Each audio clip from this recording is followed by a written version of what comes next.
Praise the Lord. കർത്താവിന്റെ ധന്യ തിരുനാമം വാഴ്ത്തപ്പെടുമാറാകട്ടെ. ഞാൻ ക്രിസ്തുവിൽ സ്നേഹിക്കുന്ന എല്ലാ ദൈവമക്കൾക്കും ഒരു പ്രഭാത വന്ദനം കൂടെ അറിയിക്കുന്നു. കർത്താവിന്റെ ദാസിദാസന്മാരെ, ഈ 3-ാം മാസത്തിന്റെ അവസാനത്തെ ശനിയാഴ്ച പ്രഭാതത്തിൽ തിരുവചനവുമായി നിങ്ങളുടെ അരികിൽ ഓടിയെത്തുവാൻ കർത്താവ് തന്ന ആയുസ്സിനെയും അവസരത്തെയും ഓർത്ത് നന്ദി നിറഞ്ഞ ഹൃദയത്തോടെ കർത്താവിനെ സ്തുതിക്കുന്നു, സ്തോത്രം ചെയ്യും. തിരുവചനം പറയുന്നു, ലംഘനം ക്ഷമിച്ചും പാപം മറച്ചും കിട്ടിയവൻ ഭാഗ്യവാൻ. യഹോവ അകൃത്യം കണക്കിടാതെയും ആത്മാവിൽ കപടമില്ലാതെയും ഇരിക്കുന്ന മനുഷ്യൻ ഭാഗ്യവാൻ. ദൂതനെ ഭൂതമാക്കി മാറ്റിയത് പാപമാണ്. ദൂതന്മാരുടെ ഇടയിലാണ് ആദ്യ പാപം ഉടലെടുത്തത്. ഭൂമിയിലെ ആദ്യ ദമ്പതികളുടെ അടുക്കൽ സാത്താൻ വന്ന് അവരെ വശീകരിച്ച് പാപത്തിൽ വീഴ്ത്തുകയും അങ്ങനെ ദൈവ തേജസ്സിനാൽ നിറയപ്പെട്ടിരുന്ന മനുഷ്യവർഗം ദൈവത്തിൽ നിന്നും അകന്ന് പാപികളായി തീരുകയും ചെയ്തു.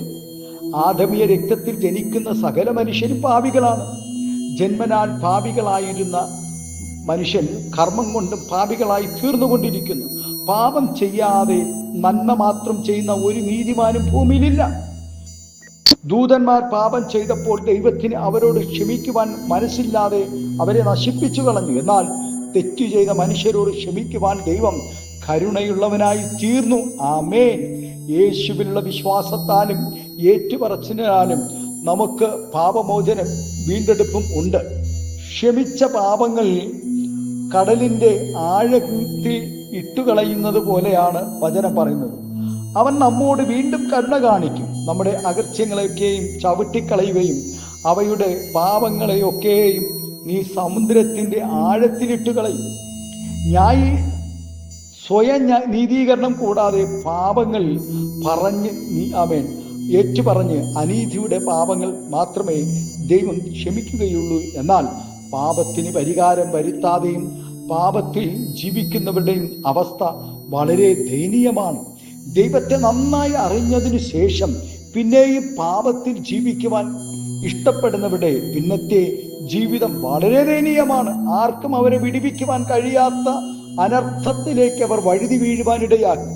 പ്രാർത്ഥനക്കാരൻ ശരിയാകാതെ പ്രാർത്ഥന നന്നായത് കൊണ്ട് അർത്ഥമില്ല. ദൈവം മനുഷ്യന്റെ അവസ്ഥ നോക്കിയല്ല, വ്യവസ്ഥയാണ് നോക്കി പ്രവർത്തിക്കുന്നത്.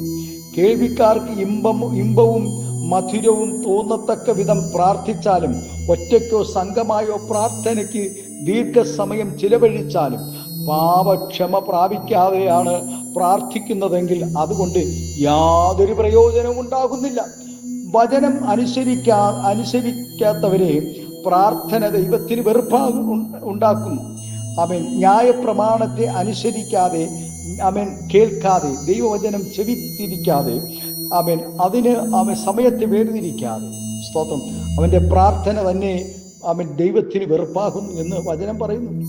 ഒരാൾക്ക് എന്തെല്ലാം കഴിവുകൾ ഉണ്ടെങ്കിലും ആ വ്യക്തി പാപത്തിൽ ജീവിക്കുകയാണെങ്കിൽ ജീവിതത്തിന്റെ ഒരു മേഖലയിലും ഉയർന്നു വരുവാൻ കഴിയുകയില്ല ഒരിക്കലും.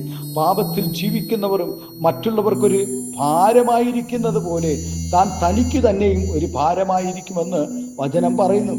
ചിരിക്കുവാനോ സന്തോഷിക്കുവാനോ ഉറങ്ങുവാനോ സ്തോത്രം ഭക്ഷിക്കുവാനോ ഒന്നിനും കഴിയാത്ത ഒരു ഭാരം ആ വ്യക്തിയെ പിന്തുടർന്നുകൊണ്ടേയിരിക്കും.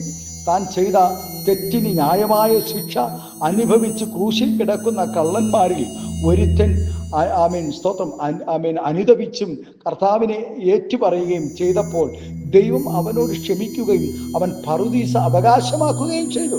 പ്രിയ ദൈവവേദിയിൽ തെറ്റുകൾ സംഭവിക്കാത്ത മനുഷ്യരില്ല.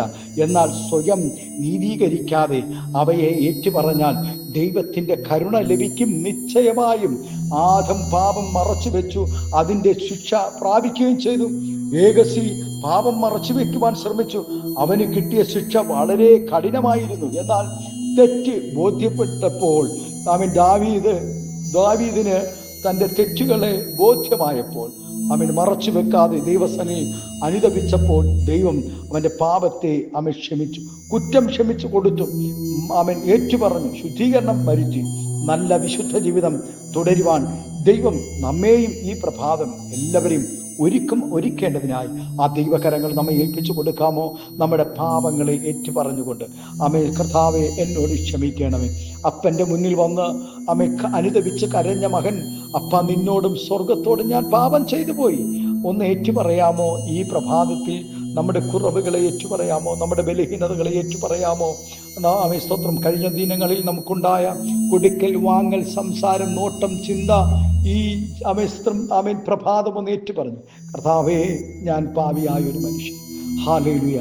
സ്വയം നീതീകരിക്കാതെ, സ്വയം ന്യായീകരിക്കാതെ, അവൻ മറ്റുള്ളവരുടെ സ്തോത്രം പാപത്തെ സ്തോത്രം അത് കണ്ട് ഹല്ലേലൂയ കുറവുകൾ ആണെന്ന് പറയാതെ, ഇന്ന് പകൽക്കാലം നമ്മുടെ കുറവുകളെ ഏറ്റുപറഞ്ഞുകൊണ്ട് ദൈവസന്നിധിയിൽ നമുക്ക് കരയാം.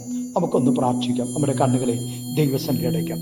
പരിശുദ്ധ പിതാവേ, സ്നേഹവാനായ ഞങ്ങളുടെ നല്ല ദൈവമേ, ലംഘനം ക്ഷമിച്ചും പാപം മറച്ചും കിട്ടിയവൻ ഭാഗ്യവാൻ.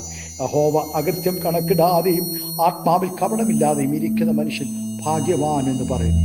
ഈ പ്രഭാതം ഒരു ഭാഗ്യവാന്റെ പട്ടികയിൽ ഞങ്ങളെ എണ്ണുവാൻ തക്കവണ്ണം ഞങ്ങളുടെ പാപങ്ങളെ ക്ഷമിക്കണമേ, ഞങ്ങളുടെ കുറവുകളെ ക്ഷമിക്കണമേ. ഞങ്ങളുടെ നോട്ടം, ചിന്ത, കൊടുക്കൽ വാങ്ങൽ ഞങ്ങളുടെ ജീവിതത്തിൽ വന്നുപോയ കർത്താവേ സ്തോത്രം ഹല്ലേലൂയ സാധുക്കളെ ആദരിക്കാതെ പോയിട്ടുണ്ടെങ്കിൽ, കർത്താവെ തൻ്റെ ദാസന്മാരെ ആദരിക്കാതെ പോയിട്ടുണ്ടെങ്കിൽ, കരുതാതെ പോയിട്ടുണ്ടെങ്കിൽ, കർത്താവെ ഈ ദിവസങ്ങളിൽ ഞങ്ങളോട് ക്ഷമിക്കുമാറാകണമേ. ഈ പ്രഭാതം ഈ ശബ്ദം ശ്രവിക്കുന്ന എല്ലാ കർത്താവിൻ്റെ ദാസന്മാരെ അനുഗ്രഹിച്ച് പ്രാർത്ഥിക്കുന്നു. ആത്മീയമായ ഭൗതികമായ എല്ലാ നന്മകളും നൽകി ആദരിക്കണം, അനുഗ്രഹിക്കണമെന്ന് പ്രാർത്ഥിക്കുന്നു.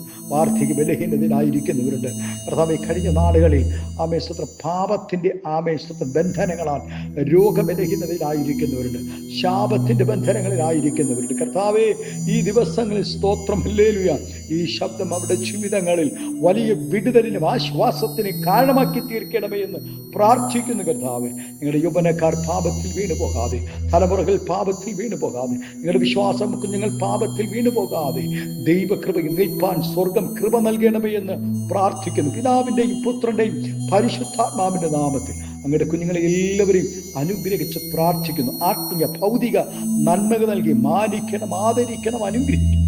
എല്ലാവിധ നന്മകളാൽ നിറയ്ക്കണം, അകറ്റമെടുക്കണം. യേശുവിൻ്റെ നാമത്തിൽ കൃപയോടെ പ്രാർത്ഥന കേൾക്കണമേ സ്വർഗീയ നല്ല പിതാവേ. ആമേൻ, ആമേൻ. Thank you. God bless you. ഈ സന്ദേശം നിങ്ങളുടെ ജീവിതത്തിൽ അനുഗ്രഹമായാൽ നിങ്ങളുടെ പ്രിയപ്പെട്ടവർക്ക് കൂടെ ഇത് ഷെയർ ചെയ്ത് കൊടുക്കുക. Thank you. God bless U.